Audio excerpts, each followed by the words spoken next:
Dans l'Empire romain, la nuit révélait une capitale différente de celle que la lumière montrait. Sous les forums brillants et les temples énormes, il existait une deuxième ville. Une ville cachée, féroce, bâtie sur la pauvreté et les corps. Les lupanaria, les bordels romains, formaient un réseau organisé comme une armée. On en trouvait partout, depuis les petites pièces sombres derrière les tavernes jusqu'aux maisons spécialisées des quartiers pauvres et aux établissements luxueux où venaient parfois les sénateurs. Rome, en apparence disciplinée, devenait au coucher du soleil un immense marche du corps féminin. Les fouilles de Pompée et d'Ostie montrent des couloirs étroits, des lits de pierre couverts de paille, des alcôves minuscules cachées derrière des rideaux épais. Rien de joli, rien de secret. Tout était direct, brutal et économique. Une femme pouvait recevoir 20 ou 30 hommes en une seule journée. Beaucoup n'avaient même pas de chambre. Elles travaillaient dans les escaliers, les bains publics, les arrière-boutiques ou directement dans la rue. Leur vie avait moins de valeur qu'une pièce de bronze. La plupart n'avaient pas mise pour cette vie. Elles étaient devenues marchandises à cause des conquêtes romaines. Quand une légion prenait une ville, les hommes étaient tués, mais les femmes capturées, enregistrées comme butin et revendues sur les marches d'esclaves. Certaines n'avaient que 15 ans. On les vendait sous le mot « puella », petite fille, un terme presque doux mais qui cachait une réalité terrible. Ces femmes étaient forcées de servir dans les lupanaria. Leur corps devenait une ressource. Le système romain les traitait comme des investissements à exploiter jusqu'à épuisement. Il existait même un impôt officiel sur la prostitution, le vectigal ex capturis, qui enrichissait directement l'État. Les prostituées portaient sur les registres le statut de mérétrix, un mot qui détruisait définitivement leur avenir. Elles ne pouvaient plus épouser un citoyen, plus témoigner, plus hériter. Elles devenaient des ombres sociales. Rome exigeait la pureté des femmes libres, mais encourageait la consommation des esclaves. Les clients étaient tout le monde, soldats, marchands, esclaves, et même les sénateurs qui prononçaient des discours moraux le matin avant de disparaître dans un lupanar l'après-midi. Les murs des bordels parlaient. Des graffitis, des phrases gravées dans la pierre racontaient la vie de ces femmes. On y lisait des prix, des insultes, mais aussi parfois leur nom, comme une manière de ne pas disparaître.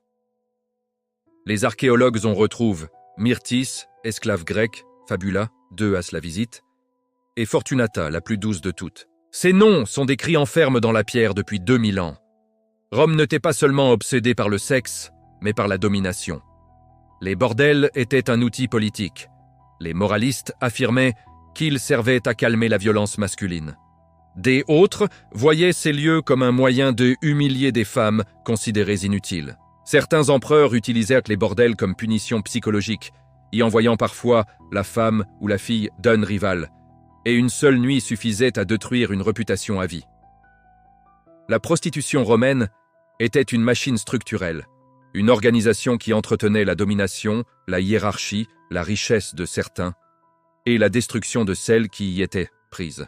Pourtant, au cœur de ce monde noir, certaines femmes tentaient de survivre, de négocier, de reprendre un minimum de contrôle. Quelques-unes réussissaient même à racheter leur liberté piece par piece. Leur histoire, rarement racontée, commence dans les ruelles sombres de Rome, là où l'empire le plus puissant de l'Antiquité avait construit l'une des formes les plus organisées d'exploitation sexuelle jamais documentées. Dans les ruelles étouffantes de Rome, la réalité du travail des prostituées n'avait rien d'une activité libre ou choisie. C'était un système parfaitement organisé, une machine économique froide qui transformait chaque femme en marchandise. Le statut de mérétrix, une fois inscrit, collait à la peau pour la vie entière. Même si une femme réussissait à fuir ou à racheter sa liberté, elle gardait cette marque infamante partout où elle allait. Les Romains considéraient ces femmes comme impures, indignes de participer à la vie civique. Pourtant, la société romaine dépendait d'eux, car selon les moralistes de l'époque, elles absorbaient les pulsions masculines qui auraient autrement menacé l'ordre public. Le système romain avait besoin d'eux, mais refusait de les reconnaître comme des êtres humains. Elles étaient des outils, jamais des personnes. Chaque jour, les prostituées devaient attirer les clients, discuter rapidement le tarif, puis retourner dans leur petite alcôve où les rideaux ne protégeaient rien. Pas d'intimité, pas de repos, pas de considération. Leur lit de pierre, recouvert d'une mince couche de paille, était à la fois leur lieu de travail et parfois leur seul refuge. Certaines dormaient même dans le lupanar, faute d'argent pour se payer une pièce en ville. Les femmes que les clients préféraient étaient souvent les plus jeunes, parfois à peine adultes. Les matrones, propriétaires des bordels, savaient que la jeunesse rapportait davantage. Dans plusieurs régions de l'Empire, des tablettes retrouvées mentionnent des tarifs précis. Une esclave jeune coûtait souvent 2 ou 3 fois plus cher qu'une adulte. Le système encourageait donc directement la capture et la vente de très jeunes femmes. Dans les lupanarias, les femmes parlaient entre elles quand elles en avaient la force. Elles partageaient leurs peurs, leurs blessures, leurs stratégies pour survivre. Certaines développaient un instinct de négociation. Elles apprenaient à reconnaître les hommes violents, les ivrognes, les soldats frustrés. Elles savaient qu'il fallait éviter les jeunes légionnaires trop excités, qu'il était dangereux de contrarier un haut officier, qu'il fallait laisser la porte entr'ouverte pour pouvoir appeler à l'aide si un client devenait agressif. Les matrones intervenaient rarement. Leur seul rôle était de surveiller l'Argéon. Les femmes, elles, devaient se protéger seules. Il existait aussi une catégorie encore plus vulnérable. Les prostituées de rue, appelées prostibulae. Celles-ci travaillaient sans alcôve, sans maison, sans matron pour les encadrer. Elles erraient dans les ruelles étroites, s'installaient sur une marche, une entrée de cave, un coin sombre près d'un mur.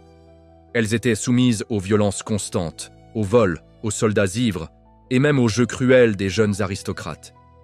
Elles étaient les plus pauvres, les plus exposées, les plus oubliées. Pourtant, Rome dépendait d'eux autant que des lupanarias. Beaucoup de femmes venaient de régions lointaines de l'Empire. Les conquêtes militaires ramenaient des captifs de Gaule, de Germanie, de Grèce, de Syrie, d'Afrique du Nord. Une fois vendues à un marchand, elles pouvaient être revendues encore et encore. Leur nom était souvent modifié pour sembler plus exotique, car les Romains aimaient la nouveauté. Syria, Germania, Africa. Autant de noms transformant leur origine en marchandises. Ces femmes parlaient pour la plupart une langue étrangère. Elles ne comprenaient même pas les ordres ou les menaces des matrones. Certaines apprenaient seulement quelques mots de latin pour survivre. Argent, vite, arrête, douleur. C'était leur vocabulaire. Au milieu de cette noirceur, quelques femmes finissaient par développer des stratégies de survie. Les plus rusées économisaient en secret quelques pièces de bronze. Elles cachaient l'argent sous la paille du lit ou cousues dans la doublure d'une tunique. Quand elles avaient accumulé assez, elles pouvaient tenter de racheter leur liberté. Mais même libres, elles restaient marquées par leur passé. Beaucoup devenaient tavernières, cuisinières ou masseuses dans les bains publics. Leur corps, usé par les années de service, restait marqué à vie. Ce système était si profondément intégré à la société romaine qu'il ne choquait presque personne. C'était considéré comme normal. Les penseurs affirmaient que la prostitution empêchait la violence des jeunes hommes et protégeait les familles respectables. Une logique monstrueuse, mais acceptée. Pourtant, des traces écrites montrent que certains clients furent touchés par la misère de ces femmes. Dans les graffitis, un soldat écrivit « Fortunata, tu m'as donné du courage ». Un autre nota « Myrtis, tu mérites une vie meilleure ». Ces inscriptions sont rares, mais elles montrent qu'au milieu de la brutalité, certaines femmes parvenaient à émouvoir même les hommes habitués à la violence des rues de Rome. Ce monde sombre, bâti sur la domination et la souffrance, était la face cachée de la puissance romaine. Tandis que les empereurs construisaient des routes et des palais, dans les dernières décennies de l'Empire romain, le système des lupanarias avait atteint une ampleur telle qu'il ne surprenait plus personne. C'était devenu une partie intégrante de l'économie urbaine, un secteur qui rapportait autant que certains marchés officiels. Les empereurs eux-mêmes savaient qu'il ne fallait pas toucher à ce réseau, car il apaisait les frustrations des soldats, rapportait de l'argent aux matrones et maintenait une hiérarchie invisible, mais puissante, entre les citoyens libres et les femmes réduites en marchandises. Pourtant, malgré sa banalisation, les souffrances de ces femmes restaient immenses. Leurs corps servaient de défouloir, de punition, de distraction ou de monnaie d'État. Les lupanarias n'étaient pas seulement des lieux de plaisir, mais des lieux de domination totale. La femme n'avait aucun contrôle sur son corps, aucun mot à dire sur son travail, aucun espoir de reconnaissance. Sa valeur dépendait de sa jeunesse, de sa docilité, de la curiosité des clients. Une fois trop marquée par la fatigue, la maladie ou la violence, elle était remplacée comme un outil usé. Certaines mouraient jeunes, d'autres disparaissaient sans laisser de traces. Leurs tombes, quand elles en avaient, étaient anonymes, souvent situées aux marges de la ville, loin des honneurs civiques. Les Romains ne voulaient pas que la mémoire de ces femmes se mêle à celle des familles respectables. Pour eux, la prostitution était un service, pas une histoire humaine. Les soldats en campagne ramenaient toujours des captives, et ces captives alimentaient un marché gigantesque. Les marchands d'esclaves savaient que le corps féminin était une ressource rentable. Ils achetaient des femmes jeunes, les transportaient à travers l'Empire et les revendaient dans les grandes villes. Une partie finissait dans les maisons riches, comme servantes, mais beaucoup arrivèrent dans les lupanarias. Le déplacement constant de ces femmes créait une population invisible, une diaspora féminine contrainte vivant entre les murs sombres des villes romaines. Il y avait aussi des femmes, nées libres, qui se retrouvaient dans les bordels. Les dettes familiales, la misère, les maris violents. La perte d'un parent pouvait pousser une femme à s'installer dans un lupanar pour survivre. Certaines matrones profitèrent de ces situations pour recruter des jeunes femmes en leur promettant une forme de protection. Mais cette protection n'avait rien de réel. C'était simplement une autre forme de contrôle. Dans les quartiers populaires, le lupanar était parfois considéré comme un lieu de passage pour celles qui n'avaient aucune possibilité de trouver un travail. Les artisanes trop pauvres, les anciennes esclaves affranchies sans soutien, les migrantes venues de régions lointaines finissaient souvent là, coincées entre leurs besoins simples et un système brutal. Malgré cet enfer social, certaines femmes réussirent à bâtir une forme de survie. Une mérétrix expérimentée pouvait parfois choisir ses clients, fixer ses prix ou éviter les dangers les plus graves. Certaines gagnèrent assez pour prendre un logement, d'autres économisèrent pendant des années pour payer leur affranchissement ou celui d'une amie. Dans les bains publics, dans les tavernes et parfois même dans certaines maisons de la haute société, on trouvait d'anciennes prostituées devenues cuisinières, masseuses ou gardiennes. Elles étaient encore marquées par leur passé, mais elles respiraient enfin un air plus libre. Des inscriptions retrouvées près du forum montrent qu'il existait même des solidarités entre prostituées. Elles se soutenaient, se prêtèrent de l'argent, se protégeaient mutuellement. La société romaine voulait les isoler. Elles, malgré tout, se rassemblaient. Mais au-delà de ces quelques histoires de résistance, la majorité des femmes restaient prisonnières d'une vie où la souffrance physique et émotionnelle était quotidienne. Ce système était si profondément ancré qu'il survécut même aux crises politiques et économiques. Quand Rome traversait une famine, les prix du blé montaient. Mais dans les lupanarias, les tarifs restaient presque les mêmes. Le corps féminin demeurait la marchandise la plus stable de l'Empire. Le déclin progressif de Rome n'a pas immédiatement mis fin aux lupanarias.